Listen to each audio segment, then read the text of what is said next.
निर्जला व्रत की कथा इस प्रकार से है। श्री भीम जी बोले कि हे पितामह भ्राता युधिष्ठिर, माता कुंती द्रौपदी अर्जुन नकुल और सहदेव आदि एकादशी के दिन व्रत करते हैं और मुझसे एकादशी के दिन अन्न खाने के लिए मना करते हैं। मैं उनसे कहता हूँ कि भाई, मैं भक्ति पूर्वक भगवान की पूजा कर सकता हूँ और दान दे सकता हूँ, परंतु मैं एकादशी के दिन भूखा नहीं रह सकता।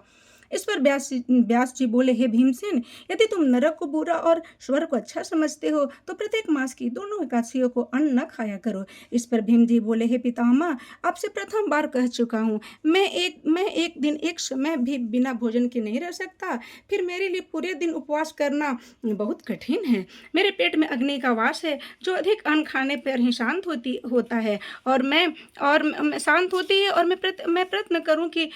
प्रयत्न करूं तो एक व्रत अवश्य कर सकता हूँ। अतः आप मुझे कोई एक ऐसा व्रत बताइए जिससे मुझे स्वर्ग की प्राप्ति हो। श्री व्यास जी बोले, हे पुत्र, हे वायुपुत्र, बड़े बड़े ऋषि और महर्षियों ने बहुत से शास्त्र आदि बनाए और यदि कलयुग में मनुष्य उसका आचरण करे तो अवश्य ही मुक्ति को प्राप्त होता है। उनमें धन बहुत खर्च होता है। उनमें जो भी पुराणों का सार है उसे कहता हूँ, मनुष्य को दोनों पक्षों के एकादशियों का व्रत करना चाहिए, इससे उन्हें स्वर्ग की प्राप्ति होती है। श्री व्यास जी बोले, हे भीमसेन, कृष्ण और मिथुन संक्रांति के मध्य में ज्येष्ठ मास की शुक्ल पक्ष की एकादशी होती है, उसका निर्जल व्रत करना चाहिए। यह व्रत एकादशी के व्रत में स्नान और आचमन में जल वर्जित नहीं है, लेकिन आचमन में 6 मासे से अधिक जल नहीं लेना चाहिए। इस आचमन से शरीर की शुद्धि हो जाती है। आचमन में 6 मासे से अधिक जल मद्यपान के समान है। इस दिन भोजन नहीं करना चाहिए, क्योंकि भोजन करने से सभी व्रत नष्ट हो जाते हैं। यदि सूर्योदय से सूर्यास्त तक मनुष्य जलपान न करे तो मैं उन्हें 12 एकादशी का फल देता हूँ। द्वादशी के दिन सूर्योदय से पहले उठना चाहिए, उसके पश्चात भूखे ब्राह्मण को भोजन कराना चाहिए, तत्पश्चात स्वयं भोजन करना चाहिए। उसका फल एक वर्ष संपूर्ण एकादशियों के फल के बराबर है। हे भीमसेन, स्वयं भगवान ने मुझसे कहा था कि इस एकादशी का पुण्य समस्त तीर्थों और दानों के बराबर है। एक दिन निर्जला रहने से मनुष्य के सभी पापों से मुक्त हो जाता है। जो मनुष्य निर्जला एकादशी का व्रत करते हैं उनको मृत्यु के समान भयानक यमदूत नहीं दिखते। उस समय भगवान विष्णु के दूत स्वर्ग से आते हैं और उनको पुष्पक विमान पर बैठाकर स्वर्ग को ले जाते हैं। अतः संसार में सबसे श्रेष्ठ निर्जला एकादशी का व्रत है।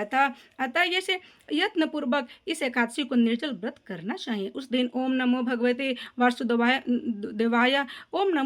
वासुदेवाय मंत्र का उच्चारण करना चाहिए। इस दिन गौ भी दान करना चाहिए। व्यास जी के ऐसे वचन सुनते हैं उसने निर्जल व्रत किया। उस एकादशी को भीमसेन या पांडव एकादशी को कहते हैं कि निर्जल व्रत करने से निर्जल व्रत करने से पहले भगवान की पूजा करनी चाहिए।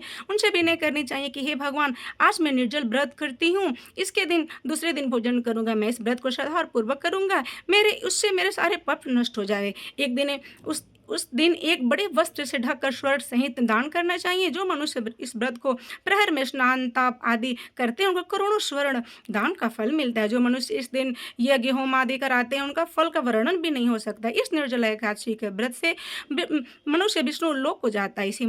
और जो मनुष्य इस दिन अन्न खाते हैं वो चंडाल, उसे समझना चाहिए, अतः वे नरक में जाते हैं। ब्रह्म हत्या, मद पान आदि करने वाले, चोरी करने वाले, गुरु से दोष रखने वाले और असत्य बोलने वाले इस व्रत को करने से स्वर्ग को प्राप्त होते हैं। हे कुंती, जो पुरुष या स्त्री इस व्रत को करते हैं, नियम पूर्वक करते हैं, श्रद्धा से करते हैं, उनको निम्नलिखित कर्तव्य हैं। उन्हें सर्वप्रथम भगवान विष्णु की पूजा करनी चाहिए, तत्पश्चात गौदान करना चाहिए। उस दिन ब्राह्मणों को दक्षिणा मिष्ठान आदि उपहार देना चाहिए। निर्जला के दिन अन्न वस्त्र छत्र उपहार आदि का दान करना चाहिए। जो मनुष्य इस कथा को प्रेम पूर्वक सुनते और पढ़ते हैं उन्हें स्वर्ग की प्राप्ति होती है।